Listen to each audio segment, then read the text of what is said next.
Thank you, Sachin, for joining us today. It's great to see you, and we couldn't be more thrilled to have you help kick off our Moonshots for Health conference. As a visionary leader, you've effectively driven change by consistently identifying, elevating, and acting to address complex issues like loneliness. And through LinkedIn, Twitter, and elsewhere, your sage observations about how we should act as individuals and organizations highlight the importance of humanity and humility, in addition to the more traditional KPIs that are inevitably more focused on what we do. And I think bringing the how and the what to chronic disease is a really important part of how we need to look at these challenges. So on that note, let's pivot to the topic at hand. As you know, too often chronic disease disproportionately affects vulnerable and underrepresented populations. I'm personally excited that there finally seems to be a concerted interest in addressing health equity issues in the US. Both the Biden administration and Congress have emphasized their desire to tackle the drivers that have led to systemic access, treatment, and outcome differences among different populations. And as you know, however, talk is cheap. What are the most important actions that you think policymakers should take, or some of the equity initiatives at SCAN that set the stage for progress on this important issue? Well, Cybele, first of all, really great to be here with you. I feel like I wish we were in reverse positions here. For those of you who don't know Cybele, many of us regard her as one of the many mothers of the ACA. She was somebody I've admired for a long time and was lucky to become friends with her subsequently. So great to be here with you. What I wanted to just focus on is really getting beyond the talk. I think, so many big healthcare organizations coming out of George Floyd, coming out of COVID, made very dramatic, carefully worded statements about health equity, but very few organizations actually did much more than that. Sure, there were token initiatives, there were multi-million-dollar investments for several billion-dollar organizations that made us feel like we were doing things. But I think that is one of the pathologies of leadership in healthcare, is this notion of checkbox leadership, saying the right things, but not necessarily doing them and putting them into practice. One of the things we did at SCAN was we actually put our money where our mouth was, and we actually tied our 2021 bonuses to whether we were actually reducing our disparities in medication adherence between African American, Latinx, and Caucasian members.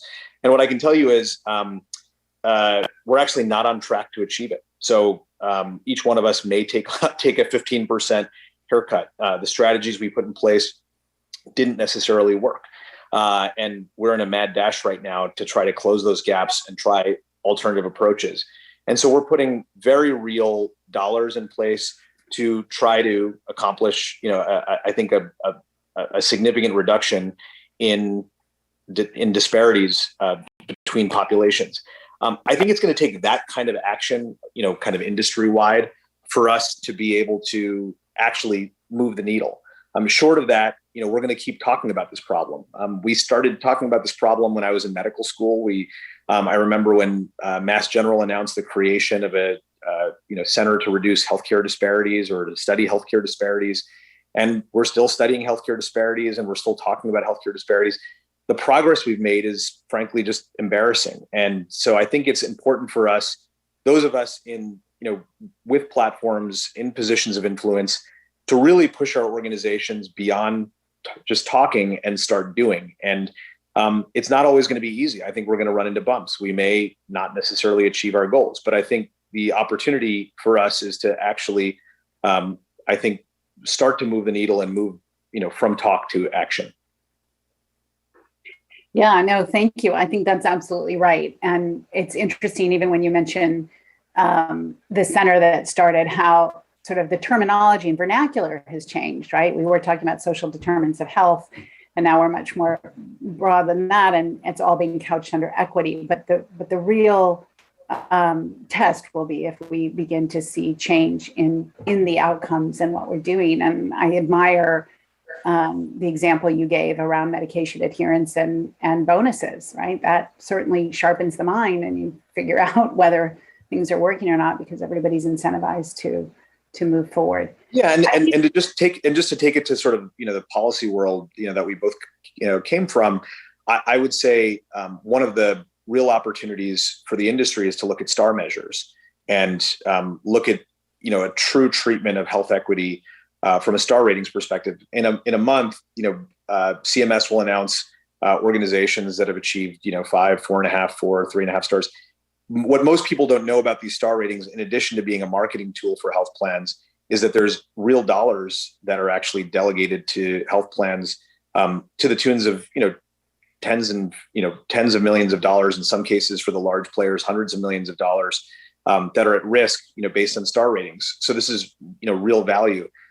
What if we had star measures that are tied to disparities reductions? These are things that federal policymakers can do today. Yes, there are the complications around baseline ratings and what populations are currently making sure we're not disincenting serving hard to serve populations. But I think we have real clarity on the kinds of levers that we can actually use to create more health equity. This is not putting a man on the moon, unfortunately. This is really just doing the right thing every day. So you led perfectly into my next question, which was going to be on incentive alignment and talking about payer and physician incentives. And I'm just going to say it. I actually think from a policy perspective, our fractured system doesn't generally incentivize investment in optimal health.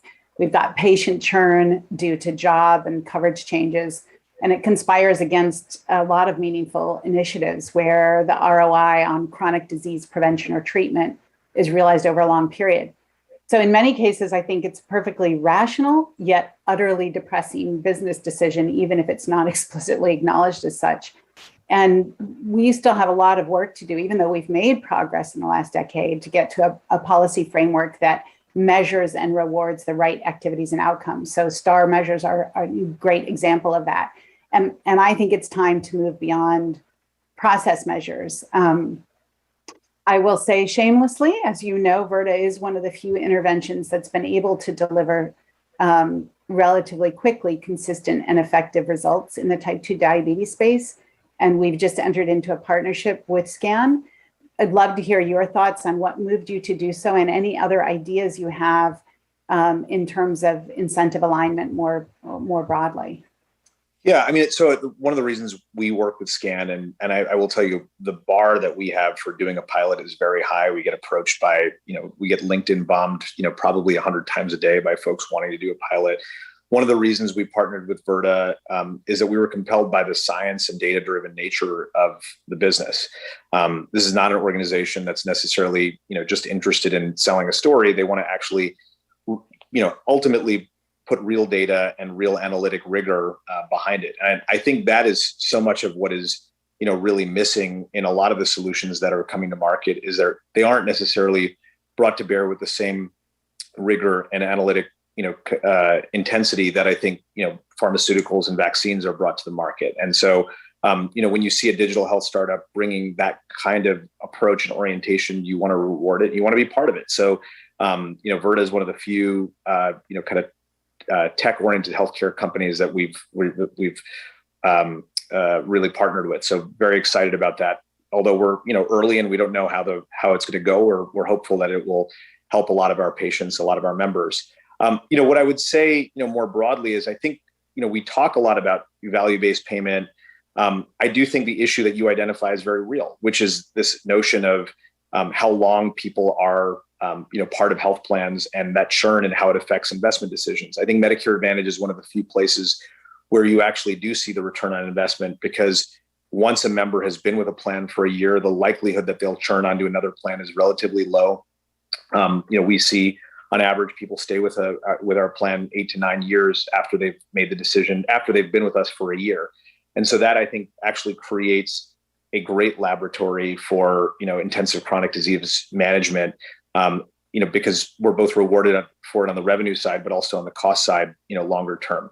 Now, what I will say is the point that you bring up is very real. It has to start earlier. Kind of getting into good chronic disease management once you become eligible for Medicare is far too late from a societal perspective. And so I do think we need health insurance market reforms that look at, creating 3-year enrollment periods or enhance the portability of insurance, beyond people's employment with a company. And so I think those are the types of things that would be involved in kind of a health reform 2.0. And maybe you and I will go back one day to work on that together.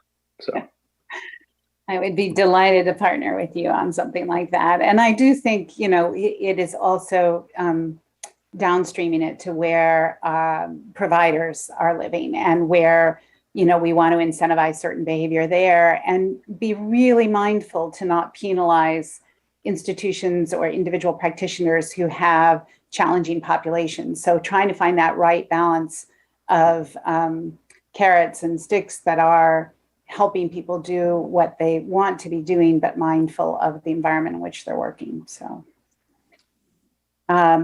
with that, I think, we're really happy that you were here.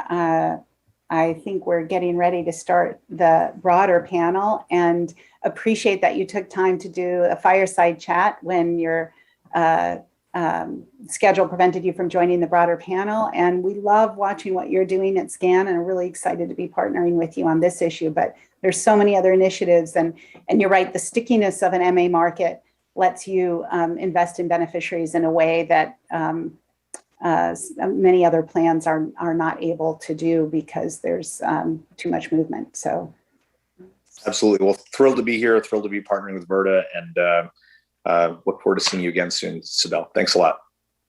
Thanks.